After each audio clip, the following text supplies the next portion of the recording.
In East Lansing, classes at Michigan State University have now resumed after that mass shooting 1 week ago. Over the weekend, the community gathered to lay the victims to rest.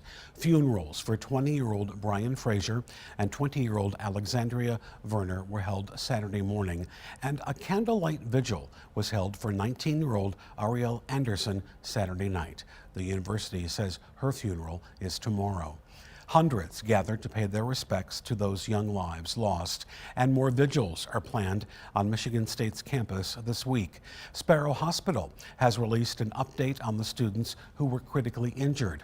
One student has been upgraded to fair condition, 2 are now in serious but stable condition, and the other 2 remain in critical condition. The university says donations from the community will go towards the funeral and hospital costs for the victims. It will also cover mental health and security resources. The interim president says more than $250,000 has been donated to the Spartan Strong Fund so far. If you would like to donate, we do have a link on our website, 13onyourside.com. And the devastating shooting renewing calls for gun control in Congress. The president of the Michigan State Board of Education, along with activists from March for Our Lives, just spoke in Lansing. 13 on Your Side's Trevier Gonzalez joining us live with more on their message for lawmakers. Trevier.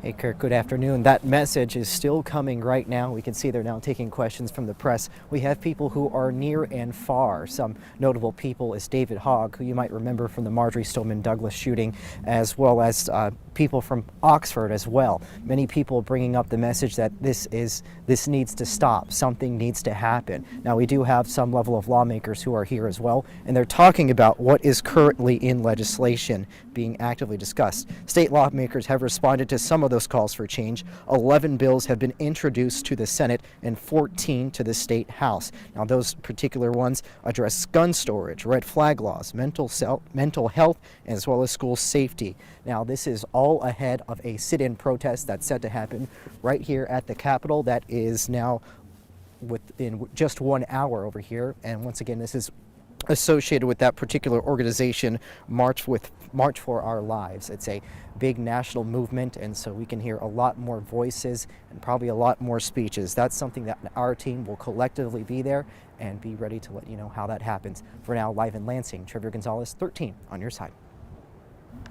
All right, Trevier, thank you so much. And it was a solemn return to the classroom at MSU today, just 1 week after that mass shooting. The community creating so much signage and positive message to try and lift the students up, but we're told the tone today is a sad one. One MSU senior says even though today is difficult, the routine and the structure of getting back in the classroom is important. Another student hopes the small gestures are able to help students still coping with the tragedy 1 week ago. I know a lot of people were uncomfortable coming back to campus, and I'm glad that things are in place that they could take the time that they needed and they don't have to be back right away. But usually there are a lot more people out, and it's a lot kind of livelier.